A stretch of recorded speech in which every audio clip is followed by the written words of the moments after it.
I'm not sure what I should do here because I've never done one of these before. Actually, I always thought these things were kind of, I don't know. And now here I am doing one myself.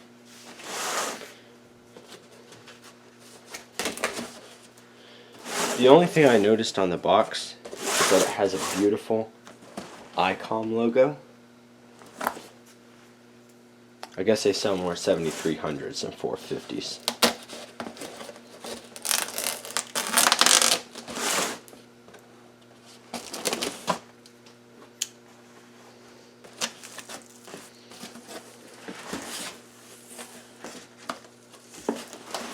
But it fits nicely and has a lot of trash to clean up when you're done.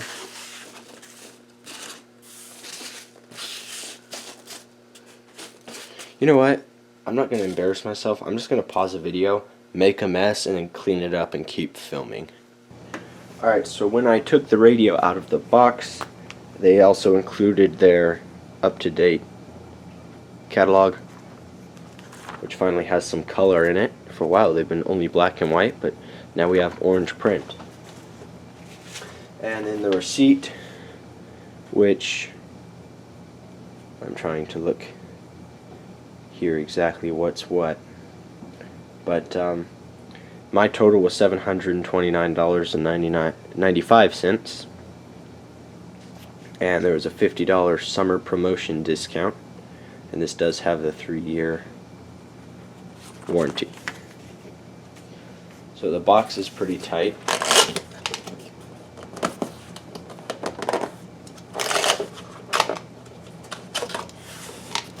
And ooh, look at this.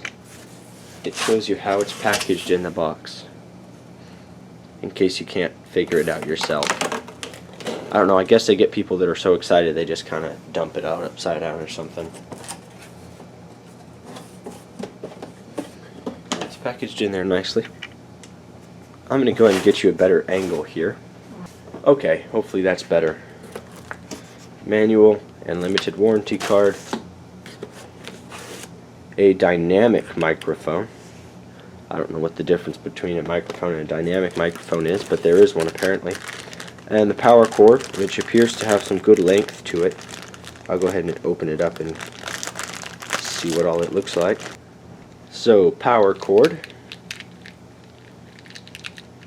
It's packaged nicely. It has, let me just go ahead and unravel this all the way. So, here are the fuse boxes. They have a fuse for the positive, and if I can get it opened, also the negative side. And I'm just going to come right out. I love that they used car fuses or automotive fuses, because I have so many of these from the mechanical stuff I do, and that makes it easy to replace. Before, if I would have blown a fuse in my old radio, and I had the tubular glass fuses, those were a pain to try and find a replacement. But I'm liking this. Nice long stripped off ends. I'll probably cut these down a little shorter. I'm just connecting to the 5-way binding post on my power supply, so they don't need to be quite this long. The power cord itself, I'm going to guess it's 7 feet long, just off the fly there. And then the radio itself. Alright, I'm going to go ahead and do that thing again where I just like shake the screen a lot and then suddenly the radio appears. See? So you can see the radio here. Good size. It's about the same size as my 840. I'll go ahead and open it up so we can take a look at it in detail. They definitely got it on here good enough. There we are.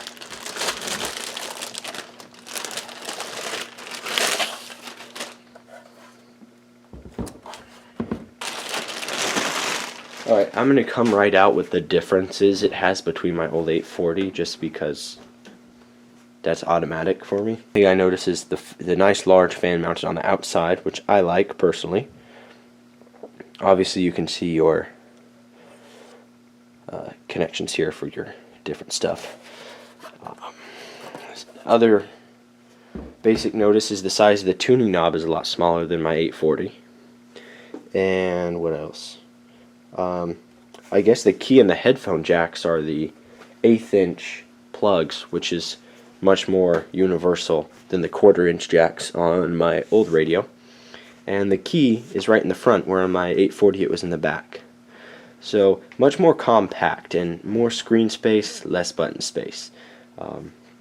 Like I said, the knob is a little bit smaller, but I definitely like the rubber push buttons. Mine were all plastic before. So I'll go ahead and hook it up, and we'll go do the initial power on. Alright, I did not bother to straighten up the power cord. I just kind of left it there. And upon opening the manual, I got the pleasant surprise that they actually include a spare fuse. So even though I have some of these, they do include one for those of you who don't. So either I can make a video of me reading the manual, or I can just turn it on and play with it. What I'll do is I'll probably just get a quick little glimpse through here, and then I will power it on and see what's what. So catch you in just a second. Okay, so I didn't get a ton out of the manual. I'll go ahead and hook up one of my antennas that has a very low standing wave ratio, SWR, and screw that in. This is an MFJ 2010 off-center fed that I just hooked up to this. Initial power on, here we go.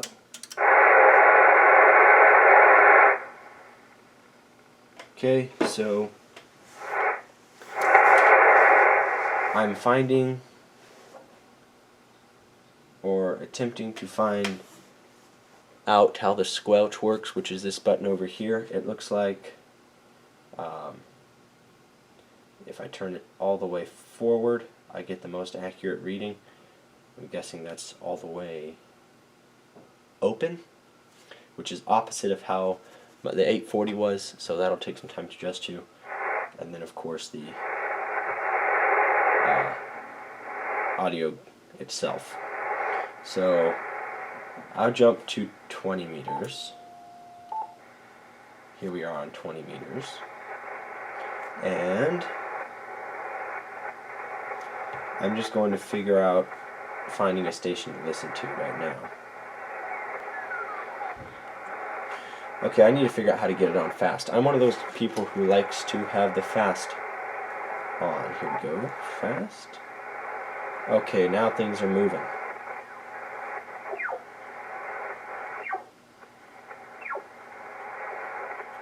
Alright, let's find a voice station.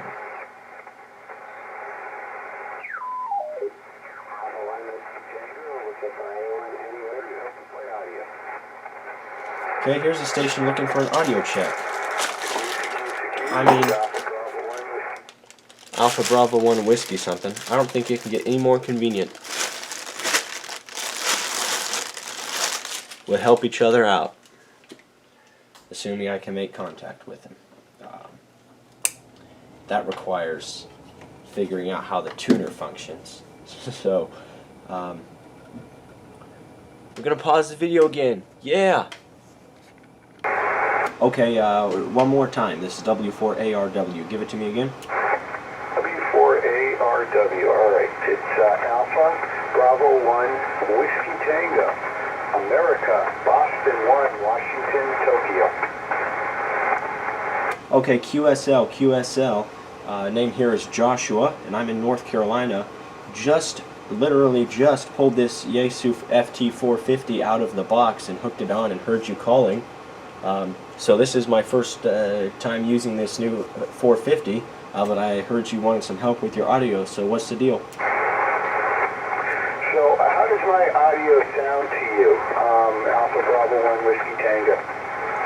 Okay, sounds fine to me. I'm not sure what you're looking for, if you're looking for a bass and treble report, or if you're looking for echo or just general strength, but it sounds fine to me. What I'm looking for is a nice balanced sound with a lot of punch to it. Okay, QSL, I'd see what you can do to maybe make it just a little more bassy. So you'd like it a little bassier?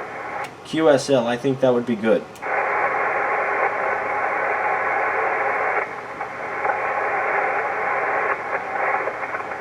Okay, how's 1 Whiskey Tango. Is that a little bassier for you? I think that's perfect right there. So does it still have a punch to the audio? Most definitely. And it seems to have a little fuller, balanced sound? QSL, yes, it's much fuller than the first time. Oh, this is good. See, this is the little things I need. I'm working with the Yaesu 3000. I recently got it, and it's one of these radios that take forever to fine-tune the audio. It's not something that just does. You'll find that with a lot of radios. I had the 590. It's still sitting on my shelf. And that was another radio. It took me a couple of years to finally get the audio just right. Just because there's just too many settings. Manufacturers giving us all these settings. Now, ICOM, just to let you know, Josh, ICOM, they make it very simple. There's only a few things you have to adjust to get fantastic audio. Back to you. QSL. Well, like I said, this 450 is brand new. You are the first contact on it. It just got here a little bit ago, and I unboxed it and plugged it in and heard you on the band, so glad I could help with that. And yeah, you're sounding much better now than when you first came on. I like it with your fullness. But QSL, I don't have any experience with ICOM radios, but yeah, Yaesu is more what I would tend to use. But real good. Well, I'll have to figure out maybe adjusting the audio here later. I'm still finding out what bells and whistles this thing has. Right now, I've just figured out the basic transmission and the tuner. So I'll have to play with it a little more here and then maybe see about getting my audio fine-tuned. I know a friend locally that I talked to on 2 meters, and he says there's a frequency, I believe it's 3895, and the guys up there sit and walk everyone through audio. The Audio Kings is the name of their group, I believe. So they really enjoy going through and helping people set up their audio. So if you have 80 meters, try and get on 3895 in the evening, and they'll fine-tune you, I guess. Yeah, they're a great group, but they like broadcast sound. I like a balanced sound with like mid to high to punch through the noise. You don't want broadcast sound on single sideband, and that's what they like. You know, they're running a lot of power. On your rig right now, what I would do is turn the processor on and crank up the gain and crank up the processor. Give yourself some punch. Okay, QSL, let me see if I can even figure out how to do that. So I used an FT-840 ever since I've gotten into the hobby by Yaesu. And that radio is a lot more straightforward, if you will. It was from the early 1990s, I guess, is when it was manufactured. And very convenient to use. And didn't have any of this adjustments and all that kind of stuff. But I'm going to try and go and find out how to do that here. Just stand by 1 second. Yeah, Josh, I went from the ICOM 706 Mach 2G, which is plug and play. You set the processor, you set the mic gain, you are done. And it sounded great. Again, ICOM. Then I went to the 590, which had a million choices on the equalizer. It had an 18-band equalizer along with bandwidth. It was so crazy, and it just took me forever changing all the little settings to get it just right. Now, the settings I have to do is so at least you sound decent, then you have to tailor the hard part. And not everyone you talk to can help you because they really don't know what good audio is. So the best way to do it is ask them what they're hearing, and then you can adjust things so you know what you want. Like you told me I wasn't full enough in this one, so I adjusted it to give it a fuller sound. But then the next person I talk to will say, no, I like more highs. So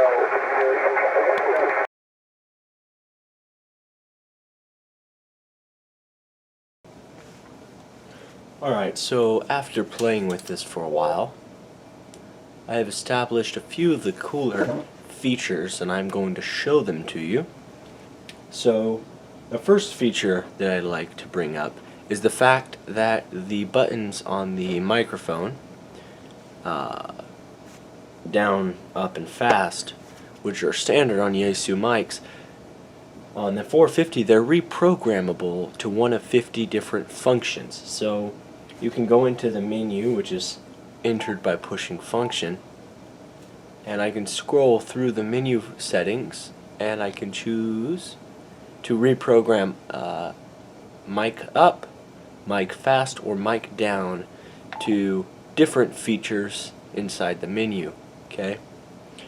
So another cool feature is the fact that it has a built-in 20-second voice recorder memory for calling CQ or stuff like that. It has two 10-second memories, which I have programmed to be the down and up buttons to play them. Another cool feature is the fact that you can monitor your own voice while you're talking to see how you sound. So if you give me a second, I'll go ahead and attempt to get that programmed for you. I'm still working on the memory here. So this button here is also reprogrammable to different features that you choose. So I just programmed this to the monitor button, so if I push this and turn the monitor on, when I begin to transmit W4A or W, as you can see from the feedback, it is playing my audio out the speaker as I transmit. Very nice little feature. So that's a good feature as well. Now perhaps my favorite feature, or one of my favorite features, is the fact that when in the CW mode, when you have the keyer turned on, which it takes a couple steps to do, but that's alright. When you turn the keyer on and you go inside the memory, the menu, you can come to the CW, and the CW has a lot of different menu options. You can change the automatic USB LSB injection, the BFO, the delay, the QSK, pitch, speed for the keyer, tone, and stuff like that. So my favorite feature is the fact that you can actually program this to have the microphone. Let me tune this up here. You can program the microphone to be your keyer, so dash and dot, listen closely.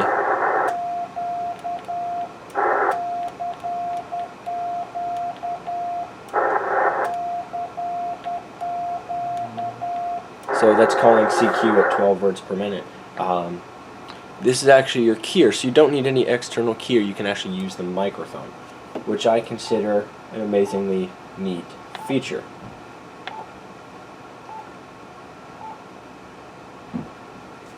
A couple other cool features are the fact that it has a Morse code trainer. You can come into your menu, change your CW speed to however fast you want. It goes from 4 minutes all the way up to, I believe, 60 words per minute here. So if I scroll back down so maybe the majority of people can copy, and I come to CW train, I can enter this menu and I can choose alphabetic characters only. I can choose mix between alphabetic and numeric. So I'm going to go alphabet only, and all I have to do is enter this menu, and when I push function, it will send out 5-character sets of Morse code.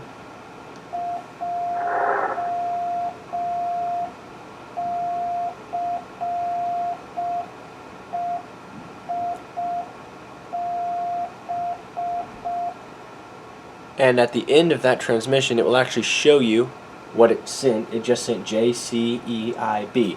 So it'll train you, if you will. And you can adjust it from 5 words per minute by going to speed, all the way up to as fast as you can possibly get on this radio, so that it sounds kind of like that. No, I did not catch a single character of that. So that's a fun little feature it has as well. So those are the best features that I found so far that I wanted to share with you that this radio can do. So I'll go ahead and share one more before I leave you. When you're on the VFO and you go around tuning, you can change the speed of your tune. If you scroll the main knob, you'll move either in hundredths of a kilohertz or tenths of a kilohertz,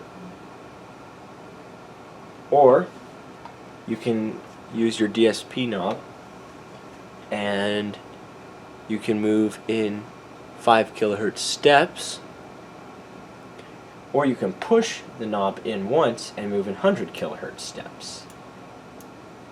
Very nice little feature I found for tuning around quickly. So that's all the best features I found so far. I wanted to share those with you, and I guess I'll just say 73s, God bless, and we will catch you in our next video.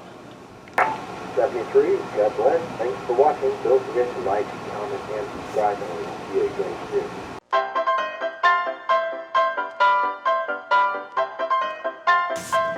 The total for just the radio with the 3-year warranty was $729.95. I don't know if you can see it. Doesn't really matter, I guess. I just told you. Anyway, I'll go ahead and open up the radio itself now. Enough with technical information. And it's on. I just don't know how to work any of it. So